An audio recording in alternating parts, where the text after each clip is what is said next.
Awalnya jadi sekda, lama-lama bisa jadi wali kota. Mungkin pantunnya sekarang biasa aja, tapi tahun-tahun ke depan bisa jadi bermakna. Filenya disimpan insya Allah. Bapak-bapak, ibu-ibu, hadirin hadirat yang tak dapat saya sebutkan satu persatu, baik yang menghadiri acara ini secara offline maupun yang mengikuti program pagi ini online. Insya Allah walaupun acaranya online, surganya offline insya Allah. Ramadan sebagai integritas aparatur peradilan. Jadi kalau kita lihat Ramadan ini, dari mulai subuh sampai berbuka, itulah orang Islam paling berintegritas. Kalau mau menengok orang Islam itu, kalau ada orang mengatakan Muslim terbesar di dunia Indonesia, tapi kenapa korupsi juga banyak? Kalau mau nelitinya di bulan Ramadan, di bulan Ramadan orang Islam ini paling berintegritas. Itu yang mengatakan banyak korupsi, itu dia menelitinya pasti di luar Ramadan. Kalau di luar Ramadan paling berintegritas. Dari mulai sahur itu sudah nampak integritas orang Islam. Orang Islam itu begitu dikumandangkan azan subuh, begitu muazin mengatakan Allahu Akbar, Allahu Akbar, tidak ada satupun orang Islam yang berani menelan kecuali air liur. Cobalah tengok orang Islam kalau ambil wudhu subuh, sekali airnya masuk ke mulut, meludahnya sampai 5 kali. Apa itu? Itulah integritas itu. Padahal kalau kita kumur-kumur, sekali kita masukkan, sekali kita keluarkan, air itu sudah habis. Tapi kenapa dia meludahnya sampai 5 kali? Takut dia menetes ke dalam. Jadi kalau integritas Ramadan itulah yang dibawa keluar Ramadan, itu BPK, Inspektorat Jenderal, KPK bisa-bisa bubar itu. Saking hebatnya integritas. Cuman masalahnya di awal Idul Fitri udah selesai dia. Ini ceritanya Ramadan. Ramadan adalah bulan integritas. Dari mulai sahur. Mazhab yang paling tinggi tingkat kehati-hatiannya adalah mazhab Syafi'i.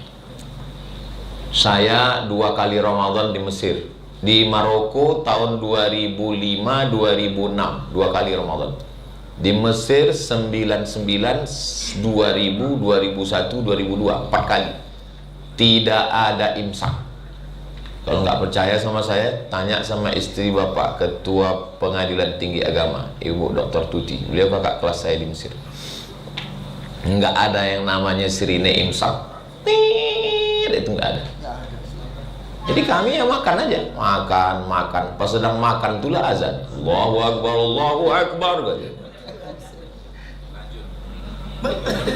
Kalau sampai ditelannya, batal puasa. Itulah hebatnya mazhab Syafi'i. Maka ada namanya imsak. Dari mana datangnya imsak? Dari mana datangnya cinta? Dari FB turun ke WA. Dari mana datang kecewa? Pas jumpa mukanya beda. Dari mana datangnya imsak? Imsak itu datangnya dari pertanyaan kepada sahabat Nabi, berapa lama jarak Nabi makan ke azan? Dijawab 50 ayat. 50 ayat tidak terlalu panjang, tidak terlalu pendek. Itu diukur 10 menit. Itulah maka datang 10 menit dari sirine ke azan subuh. Karena mazhab Syafi'i dia mesti hati-hati. Mulut sudah gosok gigi, bersih, tak ada rasa pahit, asam, manis, maka puasanya bersih. Saya bukan mengejek mazhab lain. Karena kalau saya ejek mazhab Maliki, guru-guru saya mazhab Maliki di Maroko. Kalau saya ejek mazhab Hanafi, guru-guru saya di Mesir mazhab Hanafi. Saya cuma mau ngasih tahu bahwa mazhab Syafi'i itu tingkat kehati-hatiannya tinggi sampai dia takut kalau mulutnya ada rasa macam-macam. 10 menit sudah fresh, bersih, gosok gigi, nyantai. Tapi imsak bukan lampu merah. Mana tahu ibu bapak keluar kota capek, lelah, letih, lesu, letoy, loyo, lunglai. lalu malamnya lambat terbangun, bangunnya pas imsak, ya boleh makan, silakan. Itu tidak melanggar integritas. Pergi ke dapur, ambil nasi, ambil asam podeh bau, ambil sambal belacan, blender. Nggak sempat lagi ngunyah itu. Sedot aja lah dia. Nama itu Somawadin ada ifar di syahri Ramadan hadis sanati lillahi ta'ala. Selesai. Mulut bersih. Tidak ada orang Islam yang berani melanggar waktu azan subuh. Karena Allah berfirman dalam Al-Quran, kulu makanlah, washrabu minumlah, hatta yatabayyana lakumul khaytul abyadu minal khaytil aswadi minal fajr, sampai terbit fajar. Fajar ada dua, satu fajar kazib, bohong, satu fajar sodik, benar. Fajar sodik itulah di azan subuh. Sangat berintegritas. Siang subuh, siangnya masuk kantor, datang orang mulai ngajak-ngajak, gimana kabarnya kepala kantor, kepala badan itu, bapak itu, pejabat ini, so jangan bicara orang lain, batal puasa kita. Ingat, jaga ceramah Ustaz Somad yang di channel YouTube, jangan lupa subscribe, share, and comment. Apa kata Ustaz Somad? Hilang pahala puasa kita, kata dia. Dia, kalau mau nanti habis buka kita lanjutkan. Jadi kita ini sebetulnya berintegritas, tapi integritasnya limited, terbatas hanya pada waktu yang disuruh Tuhan. Di luar itu, ya integritasnya selesai. Jadi memang sepanjang saya ngisi ceramah di pengadilan tinggi, inilah judulnya yang paling hebat. Memang kalau orang-orang berkualitas tuh ngasih judul tuh. Kadang di tempat lain tuh judulnya entah apa-apa aja. Nampak kali copy paste dari internet. Kali ini kan tidak. Integritas dikaitkan dengan Ramadan, membentuk mental aparatur peradilan. Ramadan, integritas, peradilan. 3 keyword. K kunci, word kata kuncinya adalah bagaimana Ramadan ini membentuk. Siapa yang umurnya 40, berarti dia sudah dibentuk oleh Ramadan selama 30 kali. Yang 10 itu anggaplah tak hitung. Puasa anak bawang, puasa setengah hari. Habis, masuk siang, masuk waktu sore. Tidak ada orang Islam yang berani makan sebelum azan maghrib. Gak ada. Yang meletakkan kurma di bibir, ada videonya saya tonton. Letakkannya kurma sini. Ada videonya. Begitu kan, Allahu Akbar, langsung masuk. Ada. Sekedar masuk. Karena lewat di tenggorokan dia baru batal. Kalau hanya diletakkan di mulut tak batal. Kalau ada yang mau letakkan, letakkanlah. Lewat dia di sini baru batal. Itulah dalil mazhab Hambali, mencicip makanan tak batal. Karena perasa yang ada di lidah itu tak sampai ke situ. Nah, maka kalau ada orang mencicip gulai, Ustaz, apa hukumnya? Pernah saya tengok di internet ada orang mencicip gulai. Tidak batal menurut mazhab Hambali, tapi 3 mangkuk Pak Ustaz. Saya tidak pernah mengamalkannya. Kenapa Ustaz tak amalkan? Saya termasuk orang yang cepat khawatir, was-was, khawatir. Maka mazhab Hambali, mazhab Syafi'i tingkat kehati-hatian tinggi. Maka dia khawatir kalau dia letakkan santan gula merah di sini, di ujung lidah ini, perasa, habis itu diludahkannya lagi. Enggak apa-apa. Tapi kadang datang setan berbisi. Alladzi yuwaswisu fi sudurin nas minal jinnati wan nas. Dari 3 sampel tadi, dari mulai sahur, siang Ramadan, sampai waktu berbuka, sesungguhnya orang Islam itu dilatih berintegritas. Integritas lawannya adalah disintegrasi. Integrasi menyatu, disintegrasi Indonesia pecah, na'udzubillah. Maka kita takut Indonesia ini terpecah belah, kita mau bersatu terus, jangan sampai seperti Uni Soviet. Maka integritas sebetulnya artinya kepribadian yang menyatu. Jangan sampai kepribadian kita dipecah. lain di mulut, lain di hati, lain di bibir, lain di kolbu. Makanya tadi Bu Ketua Pengadilan Tinggi mengatakan bagaimana kita mengasah kolbu kita ini. Suara pesawat. Ini menunjukkan bahwa Polda tidak bisa mengatur jalur pesawat. Kalau bisa kan dialihkan ya. Jadi manusia ini punya keterbatasan. Ada batas-batas yang di luar jangkauan kita.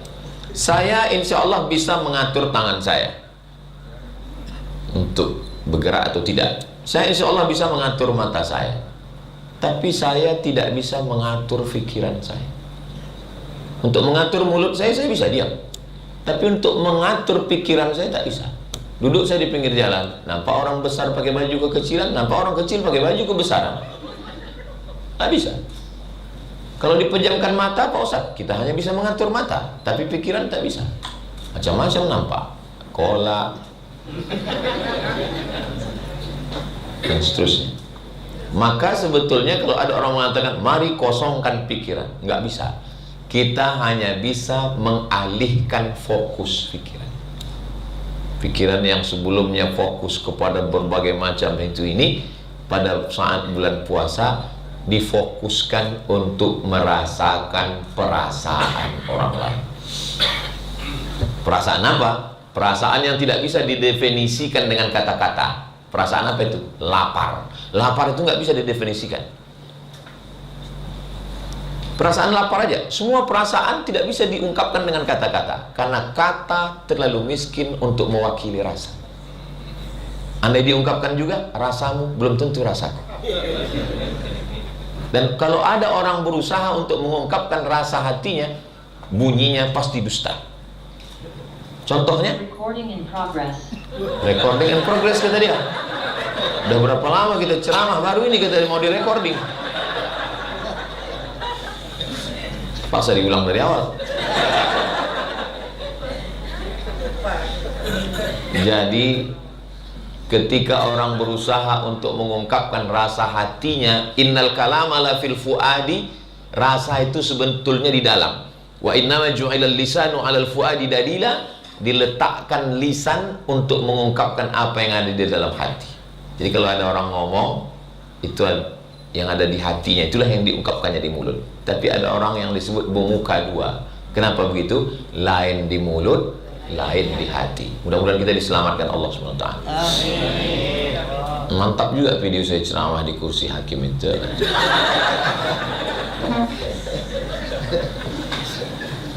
Jadi ketika kita, bapak lah mau mengungkapkan isi hatinya ke ibu, apa kata bapak itu? Waktu dulu, waktu mau nikah, ku nanti kau 1000 tahun lamanya. Kan bohong kali lah itu. 1000 tahun kata dia. 50 aja udah asam lambung. 1000 kata dia. Tapi perempuan juga senang dengan kebohongan itu. Kan gak ada yang komplain kan? Waktu bilang, gak ada. Apa kata laki-laki itu mengungkapkan? Laki-laki ini orang Melayu. Rambutnya bak mayang terurai, alisnya bak semut beriring, bibirnya bak delima merekah, pipinya bak pauh dilayang. Padahal, dan senyum perempuan itu, padahal bohong semua itu. Rambut bak mayang terurai rambut gimbal Bob Marley. Tengoklah mayang kelapa itu. Alis bak semut beriring, cemanalah halusnya. Pipi bak pauh dilayang.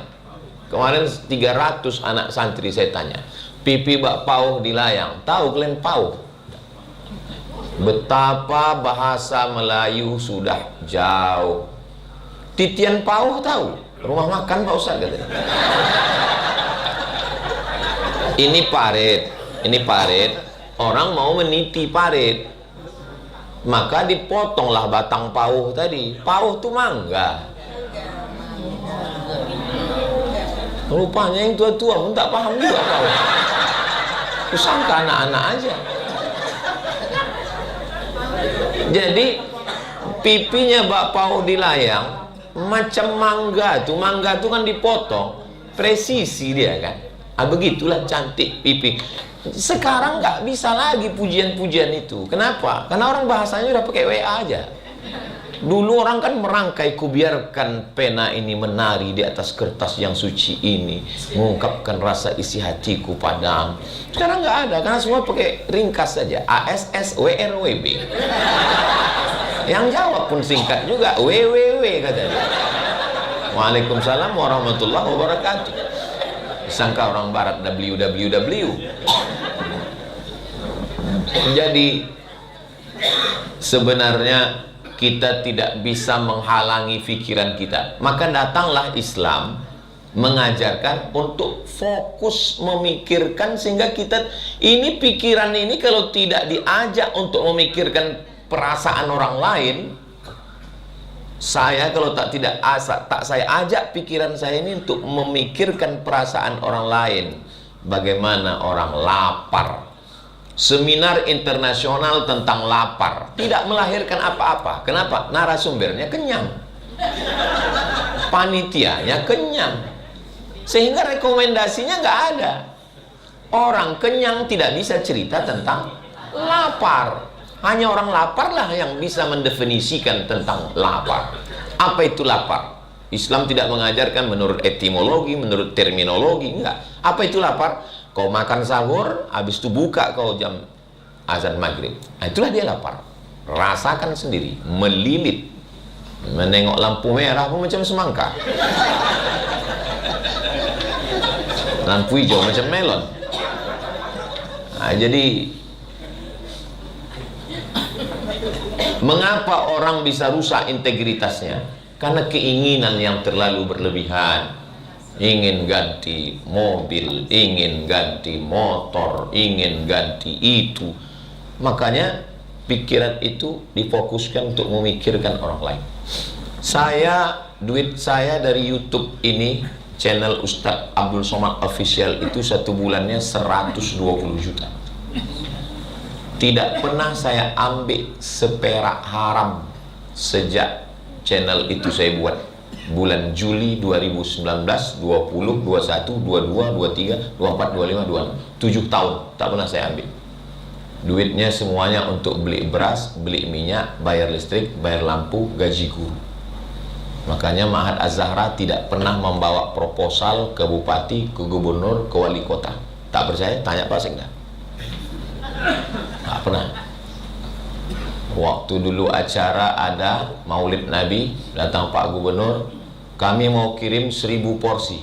Tidak, saya bilang, karena aku sudah menyiapkan 2000 porsi. Untung tak ku terima. Kalau terima dipanggil KPK aku. Nah, 1000 porsi. Kenapa Ustadz bisa tak mengambil duit itu, 120 juta itu? Karena aku memikirkan perasaan orang lain. Macam mana anak-anak ini tak sekolah? Maka SMP gratis 25, 25, 25, 75. Yang SMA gratis 25, 25, 25, 75. Dari mana duit Ustadz Somad? Dari YouTube. Makanya ibu-ibu yang selalu nonton YouTube itu dapat pahala amal jariah. Yang belum subscribe, segera. Kalau saya peturutkanlah keinginan saya. Oh, saya mau ganti mobil. Tadi waktu pejabat-pejabat yang mulia pengadilan tinggi menunggu tadi, waktu kami lewat, nggak ada satupun mereka yang siap menanti, karena mereka nggak nyangka itu mobil Ustadz Somad. Sangka orang ini mobil Ustadz Somad itu mewah. Itu mobil tak berganti sejak 2017. Kenapa? Saya bisa beli mobil mahal. Kenapa Ustadz tidak beli mobil mahal yang harganya sekian miliar? Karena kalau ku beli itu, sementara anak tak bisa sekolah, sementara orang daftarkan anak Anda ke Ma'had Az-Zahra, bebas uang bangunan, nggak pakai uang bangunan. Uang bangunannya dari mana? Wakaf. Wakaf gedung, wakaf tanah, tidak ada uang bangunan. Dan yang tidak mampu, tapi saya tak bilang ini sekolah anak yatim, fakir miskin, duafa. Itu kesalahan fatal. Daftarkan ke sekolah fakir miskin. Anak tuh lemah, dia dibilang miskin. Saya tak pernah bilang. Saya bilang, kalian bukan miskin, kalian bukan fakir, kalian bukan duafa. kalian anak berprestasi. Kalian dapat gratis ini, kalian karena hafal Quran, karena kalian bisa baca kitab. Jadi bangkit semangat dia. Banyak anak-anak berprestasi, tapi pas dibilang, ini yatim duafa, lemah lah dia. Duafa itu kan artinya lemah. Habis itu datang pula motivator, semangat katanya. Semangat, kita udah bilang dia lemah.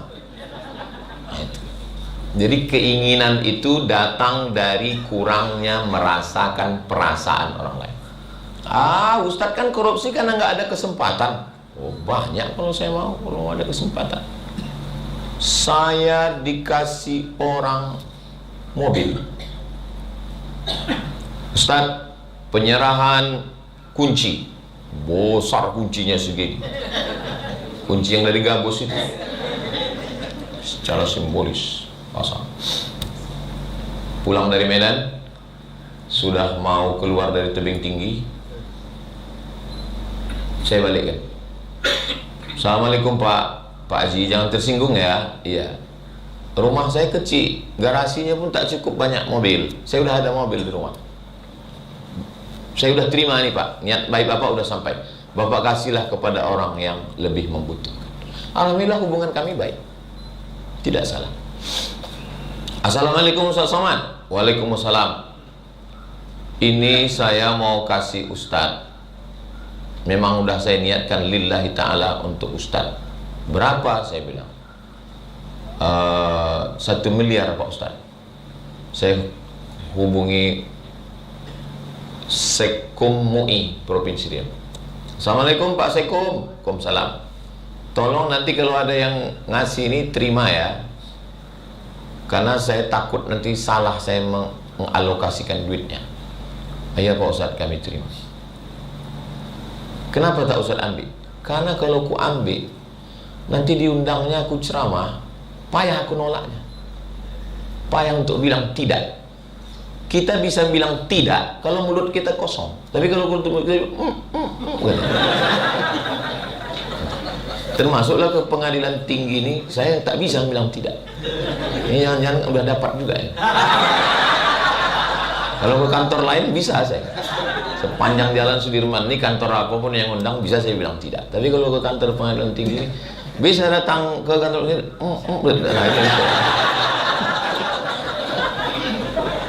Itu. Kalau kata orang Melayu, jangan sampai kita dijengkali orang. Jengkal itu gini, diukur. Tahu kalau Somad? Somad udah apa itu kemarin? Segininya harganya itu. Diukur orang gitu. Dari mana datang? Saya tidak mengatakan saya bersih, enggak. Saya cuma mau bercerita bahwa itu bisa kita tekan dengan cara jangan terlalu banyak keinginan. Saya termasuk yang suka batu. Suka saya cincin batu. Makanya saya kalau sedang pergi umroh, lamalah balik dari masjid. Kemana aja kata orang rumah. Nengok-nengok batu di jalan itu. Singgah toko batu. Zamrud, ya Masya Allah, Jamil. Berapa nih? 40 juta nih, letakkan balik. Zamrud. Ada yakut, ruby. Orang Melayu menyebutnya delima. Oh, Jamil, cantik. American Star, bercahaya. Ada marjan. Oh, maujud fil Quran. Yakhruju minhumal lu'lu' wal marjan. Cantik, pasang-pasang foto, letakkan balik. Kenapa? Karena kalau ku beli harganya 40, berarti 40 anak bisa bebas sekolah bulan ini. Satu anak 1 juta, 40 anak. Itulah yang sedang Ramadan.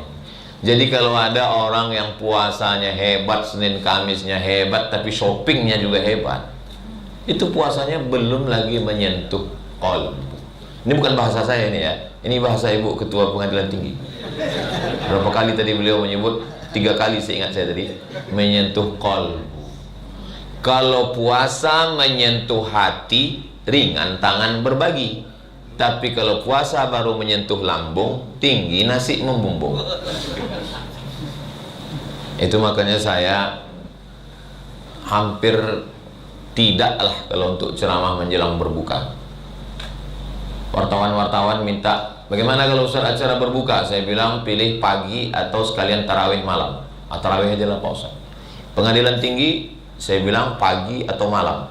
Nah, kalau gitu pagi. Kenapa menjelang berbuka? Menjelang berbuka itu pikiran jamaah itu udah tak ada lagi ingat-ingat Ramadan apa, nggak ada itu. Menengok Ustadz itu pun hanya pelengkap penderitaan aja itu. Itu maka saya minta pagi. Pagi ini kan masih fresh lagi. Nah, sepala tarawih sekalian. Nah, jadi pertama, bahwa Ramadan memang bulan integritas. Yang kedua, pikiran kita hanya bisa kita alihkan. Makanya kita disuruh datang ke panti asuhan. Yang selama ini transfer ke panti asuhan bagus, tapi kalau ditengok langsung, pergi arah ke kota Pekanbaru, nanti sebelum simpang ke An-Nur belok kiri, ada panti asuhan situ. Masuk situ. Bawa anak, bawa istri, bawa nasi bungkus. Habis bulan Ramadan. Assalamualaikum Pak Ketua Panti. Waalaikumsalam. Berapa anak di sini? Ada 100 orang. Kami mau makan siang sini. Sama semuanya Pak? Enggak, 2 orang aja. Kebetulan cuma bawa 2 bungkus kan? Makan sama dia. Anak kita tuh kita bawa masuk ke kamar. Izinnya Pak Ketua, boleh kami tengok kamarnya? Iya, supaya mata anak kita tuh menengok kasurnya, menengok dapur tempat makannya, menengok meja belajarnya. Insya Allah anak kita balik berpikir dia. Inna sam'a, telinga mendengar, wal basar, mata menengok, wal fuad, hati berpikir. Dari mana datang berpikir? Berpikir itu di sini atau di sini Pak Ustaz? Ternyata baru ditemukan heart mind. Heart hati, mind hati, heart, mind. Pikiran yang ada di hati. Ada pikiran di sini, ada pikiran di sini. Makanya bunyi ayatnya dalam Al-Qur'an, am ala qulubin aqfaluha afala yatadabbaruna al-Qur'an. Mengapa mereka tidak merenungkan Al-Qur'an atau hatinya? Ternyata di sini. Hati di sini Pak Ustaz, liver namanya. Kalau yang di sini berdegup, berdetak sebesar jantung, jantung. Sebetulnya hati atau jantung? Daripada berkelahi kita buat dua-duanya, jantung hati. Sebetulnya terjemah qalb itu adalah jantung yang berdegup, yang berdetak, 2 jari di bawah berdegup, berdetak. Degupnya yang normal. Kalau yang tak normal, biasanya jantung itu tak normal disebabkan 2. 1, jatuh cinta. Yang kedua, jatuh tempo.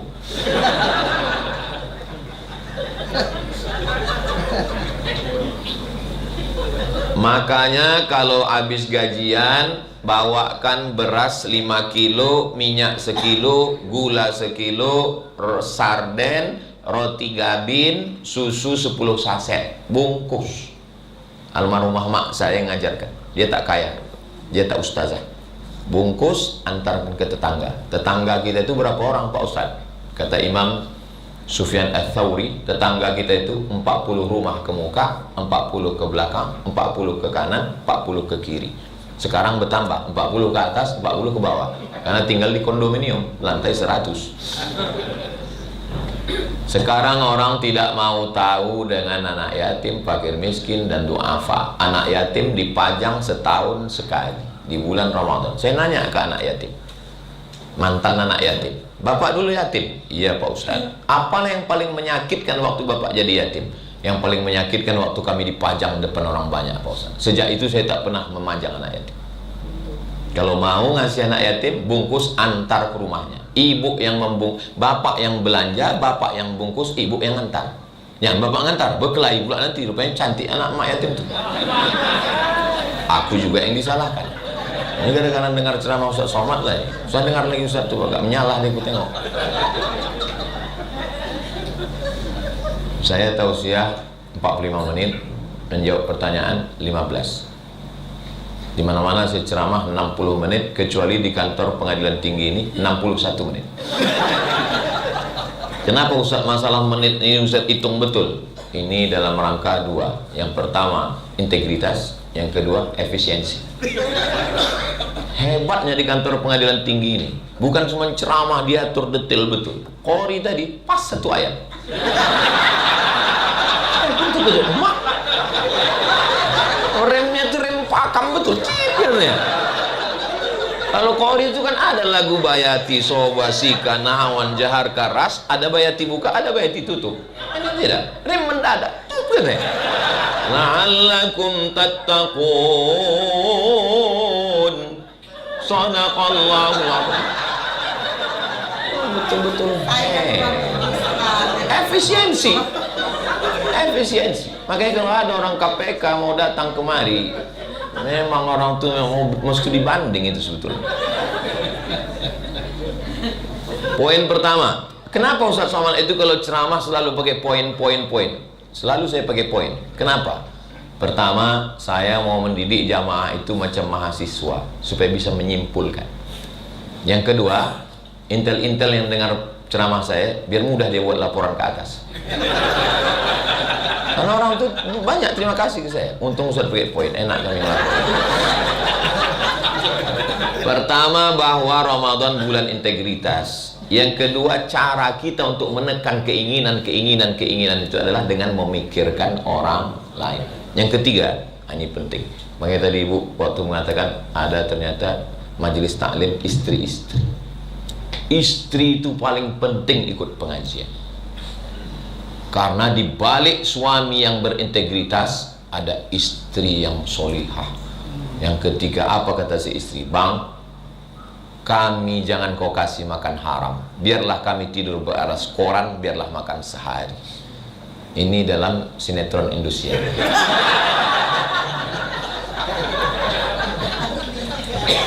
Tetangga kita udah rehab rumah, Bang. Dia udah mobil baru. Kemarin undangan cincinnya 3. Oh, kapan? Laki pula gaji standar. Terpaksa lah dia. Gak tahan dia tiap hari terus. Suami yang selalu dipanasi begitu, 2 kemungkinan. Yang pertama, dia korupsi. Yang kedua, pendek umurnya. Gak tahan dia, asal balik ke rumah cuk kata jantung. Asal balik ke rumah cuk kata meninggal. Suami yang selalu didesak-desak istri begitu, itu kalau mati dia tak kena azab kubur. Kata malaikat, yang ini gak usah kita azab, 2 azab kali semua. Saya tengok ketawa orangnya lepas semua ya. Apa kata orang ini dalam? Terwakili kali kan. Ya Rasulullah, ya, seandainya kami berdoa, apalah doa yang kami paling penting mintakan? Kata Nabi 3 aja, tak usah banyak-banyak. Qalban syakira, hati kalian bersyukur. Lisanan zakira, lisan kalian bersyukur. Wa mura'atan salihatan tu'inuhu ala imanihi, perempuan yang solihah yang mendampingi kalian. Kalau dapat istri solihah yang mendampingi, yang melarang korupsi, yang menuntut integritas, istri yang model begitu jangan dikubur sebelum mati.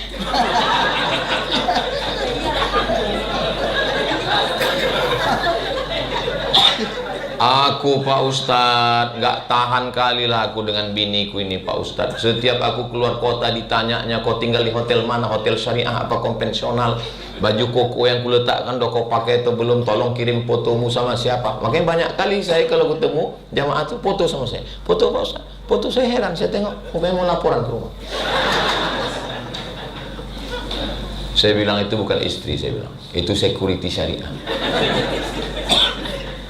Sebetulnya istri yang selalu bertanya uang mana, motor mana, kau pulang jam berapa, jalan sama siapa, itu dia ingin menyelamatkan suami. Itu adalah bidadari surga yang dikirim Allah SWT.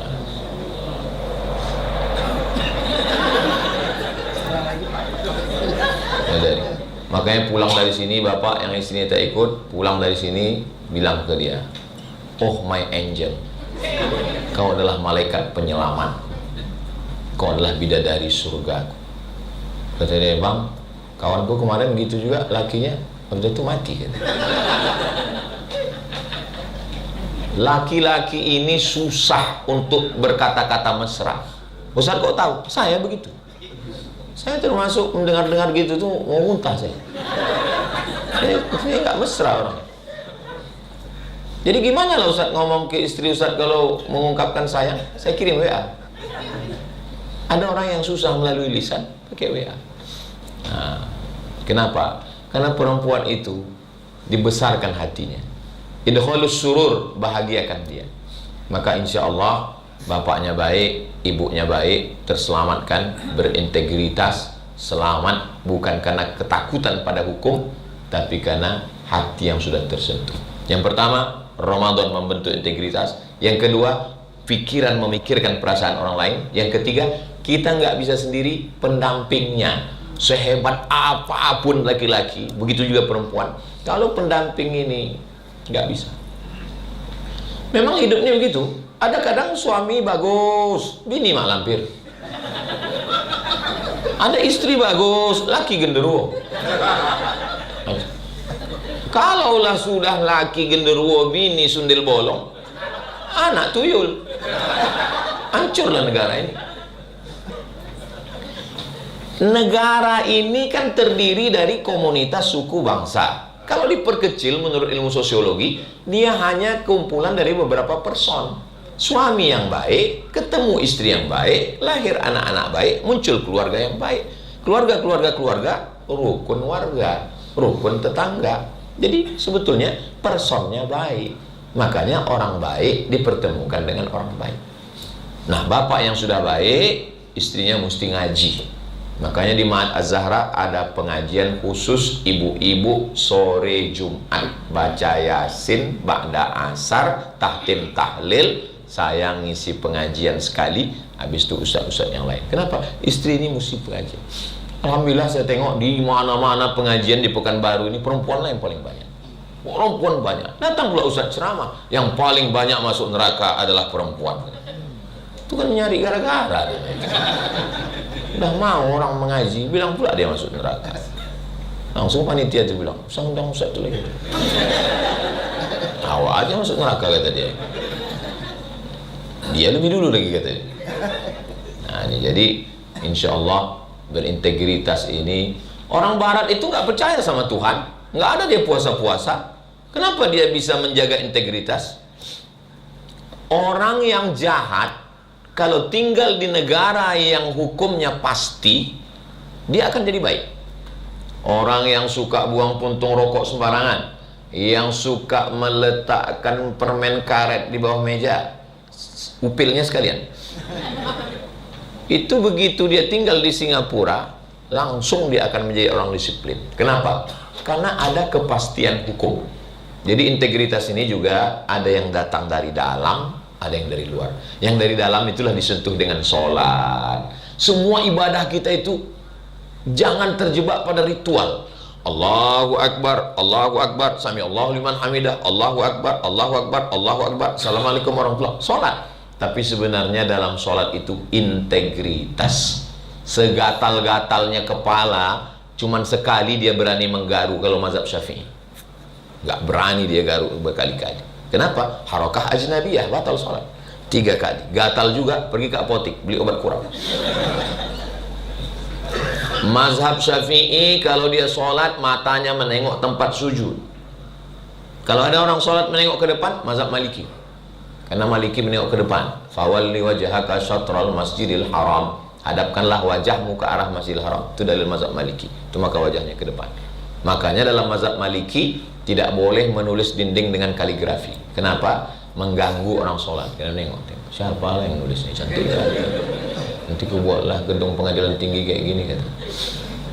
Pertama saya datang kemari, gedung ini, maka saya terkejut, kayak pernah kemari tapi kok cantik kali ruangan ini. Ternyata ruangan yang kemarin itu juga. Tapi mantap, masya Allah. Tapi insya Allah ini duitnya halal.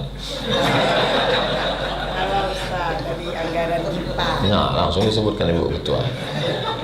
Jadi kalau bisa kita saling tolong menolong, al mukminun suami wal mukminat istri ba'dhum awliya'u ba'd. Mereka saling tolong menolong, ya'muruna bil ma'ruf, sama-sama mengajak dalam kebaikan, wa yanhauna 'anil munkar, sama-sama melarang dalam kemungkaran. Baru semalam belum sampai 24 jam saya pergi ke bank, saya bilang sama istri, ini ada orang mengirim 500 juta. Kalau ku terima ini, nanti mulutku tak bisa bilang tidak. Nanti aku macam lembu cucuk hidung. Tahu Ibu lembu cucuk hidung? Kenapa lembu yang badannya besar itu mau diikut anak kecil kemana-mana? Karena hidungnya udah dicucuk. Dicucuk pakai besi, pasang tali. Saya tak mau jadi lembu cucuk hidung. Saya bilang sama istri, aku kalau ku terima ini, nanti aku jadi lembu cucuk hidung. Kemanapun aku, ini bagus ku balik, kan atau ku terima? Balik kan, kata dia. Sebetulnya saya ngetes saja. Balik kan, kata dia. Untuk apa kita hidup jadi lembu cucuk hidung? Zaman dulu ibu-ibu itu sengaja dicari itu besi yang menusuk hidung lembu itu dicari. Itu dicari, disiramkan ke air kopi suami. Biar suami itu macam lembu cucuk hidung. Bang, aku mau pergi ke kantor. Kau ini lembu cucuk hidung. Kalau ada suami model gitu, yang udah kena paku lembu cucuk hidung. Insya Allah 4 nih yang ibu amalkan. Pertama, puasa berintegritas. Yang kedua, saya pula yang lupa, merasakan perasaan orang lain. Yang ketiga, bahwa kita nggak bisa sendiri. Suami sering menolong, suami lupa diingatkan istri, istri lupa diingatkan suami, suami istri sama-sama lupa diingatkan. Itulah gunanya kita bermasyarakat, punya atasan, punya ustadz, punya kawan, punya sahabat. Yang terakhir, yang keempat, doa. Kita ini nggak ada apa-apa tanpa doa. Ini sekarang banyak orang tak berdoa lagi. Saya tengok, Assalamualaikum warahmatullahi wabarakatuh, Assalamualaikum warahmatullahi wabarakatuh. Kau nggak berdoa? Aku berdoa tadi Pak Ustaz. Kok cepat kali? Apa yang kau gini langsung? Ya aku bilang aja Pak Ustaz, macam yang kemarin.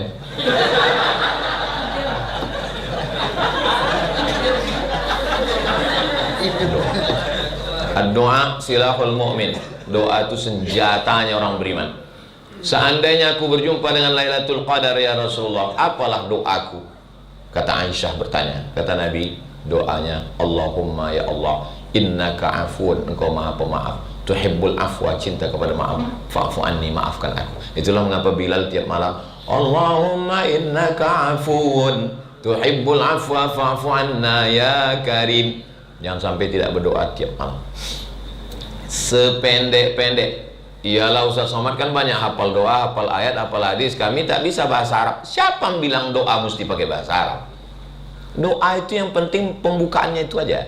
A'udzubillahi minasyaitonirrajim. Bismillahirrahmanirrahim. Alhamdulillahirabbil alamin wassalatu wassalam. A'udzubillah, bismillah, alhamdulillah, shalawat.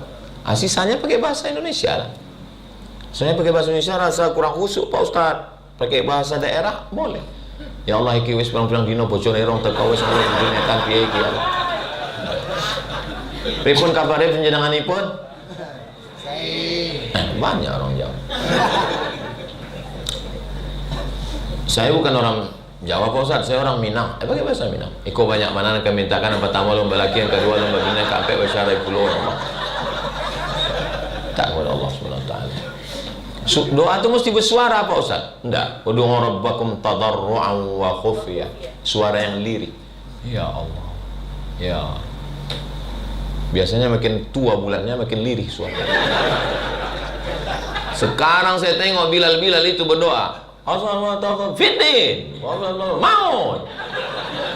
Semana kalian berdoa bentak-bentak Tuhan?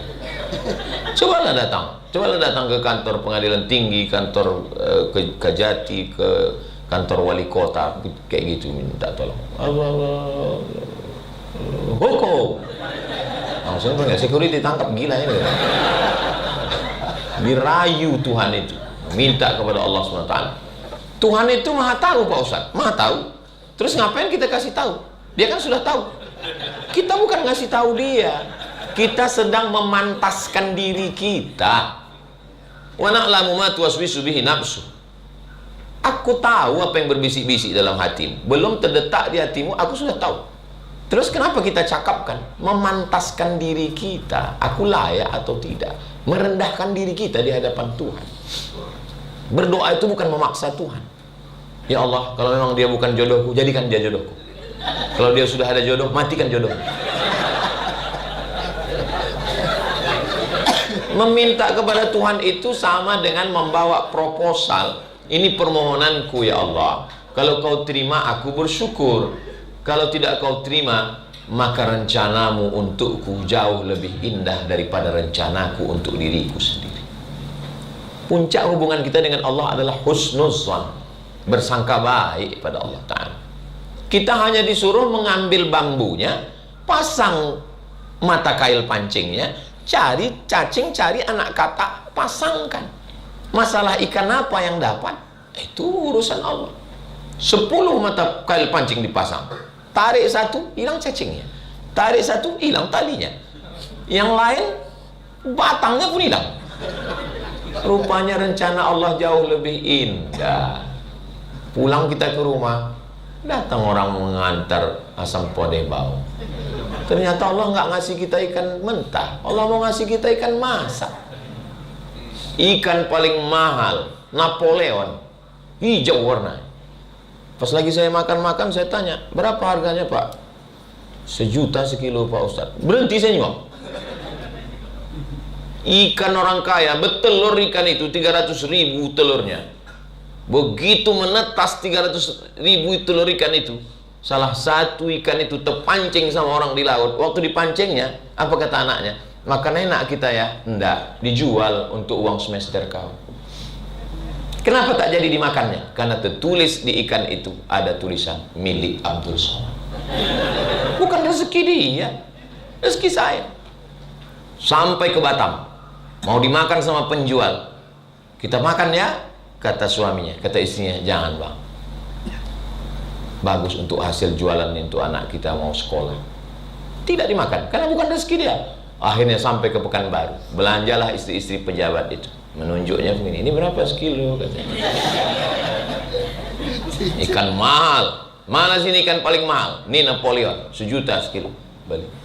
Begitu sudah dihidangkan di atas meja makan, siapa yang duluan makan? Ustaz Abdul Somad. Bukan Kapolda, bukan Bapak Dandim, bukan Bapak Sekda. Somad dulu dipersilakan. Kalau ada racun situ, aku mati dulu. Itulah. Ternyata kalau sudah rezeki tertulis di situ, akulah yang makan. Allah barik lana fima razaqtana wa qina azabannar. Yami. Berdoa, kita sedang meminta yang sudah ditetapkan Allah. Berapa banyak yang sudah ditetapkan Allah itu menjadi lari dihapuskan karena perbuatan kita. Itulah makna dzalika bi anna Allah lam yakum mughayyiran ni'matan an'amaha 'ala qaumin hatta yughayyiru ma bi anfusihim. Mereka lah yang merubah nikmat itu, dihapuskan Allah. Gara-gara apa? Gara-gara dosa. Berapa banyak orang mengambil rezeki anaknya yang sebetulnya itu rezeki sudah ditetapkan untuk anaknya, diambilnya. Akhirnya duit hantu dimakan setan. Setetes madu tumpah, datang seekor semut mencium bau madu, dia pun mulai. Kakinya tertarik masuk ke dalam madu, tertarik kaki yang kedua, akhirnya mati dalam madu. Datang semut berikutnya. Apa kata semut? Innalillah, kasihannya. Dia pun mencoba, mati juga dia di situ. Akhirnya segerombol semut mati di dalam madu.